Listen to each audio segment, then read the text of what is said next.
இறக்க ஆண்டவரின் அன்பு பக்தர்களே, தோல்வியிலும் ஏமாற்றத்திலுமே இந்த வாழ்க்கை முடிந்து விடுமோ என்று அச்சப்படுகிறீர்களா? இதோ இறக்க ஆண்டவரின் வாக்கு உங்களுக்காக. புலம்பல் 3வது அதிகாரம் 22, 23வது வசனங்களில் ஆண்டவரின் வாக்கு இதோ.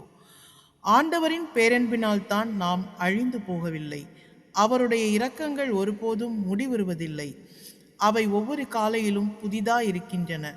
உமது உண்மைத்தன்மை மிக பெரியது என்று அந்த வாக்கு நமக்கு நம்பிக்கை அளிக்கின்றது. ஆம், நம் வாழ்க்கையின் ஒவ்வொரு மூச்சும் இறைவனின் அருளால் கிடைத்த பரிசு என்பதை இந்த வார்த்தைகள் நினைவூட்டுகின்றன. பலமுறை நாம் அறியாமலேயே ஆபத்துகளிலிருந்து காக்கப்பட்டிருக்கின்றோம். பலமுறை நாம் பலவீனம் அடைந்த போதும் மீண்டும் எழுந்திருக்கின்றோம். அது நமது வலிமையால் அல்ல, இறைவனின் பேரன்பினால். மனிதர்களின் அன்பு சில நேரங்களில் மாறலாம், வாக்குறுதிகள் மறக்கப்படலாம், உறவுகள் பலவீனமடையலாம். ஆனால் இறைவனின் இரக்கம் ஒருபோதும் குறைவதில்லை. நாம் தவறும் போதும் அவர் மன்னிக்க தயாராக இருக்கின்றார். நாம் மனம் உடையும் போது அவர் ஆறுதல் அளிக்கின்றார்.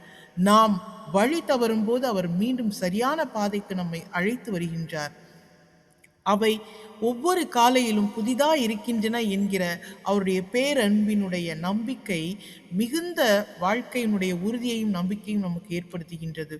ஒவ்வொரு விடியலும் ஒரு புதிய அருளின் தொடக்கம் என்பதை நாம் உணர்ந்து கொண்டு நம்முடைய தவறுகளிலிருந்து விடுபட்டு நம்பிக்கையிலிருந்து விடுபட்டு இறைவனை முற்றிலுமாய் பற்றி கொள்ளும் போது ஒவ்வொரு காலையிலும் புதிதாய் அவர் பேரன்பினால் நாம் விழிக்கின்ற பொழுது நம் தோல்விகளும் ஏமாற்றங்களும் கஷ்டங்களும் நஷ்டங்களும் எல்லாவற்றிலும் ஒரு முடிவு பெற்று விடுதலை அடைகின்றோம். அந்த விடுதலையை இன்றைக்கே நாம் பெற்றுக்கொள்வோம். ஆமேன். இறை இரக்கம் போற்றி.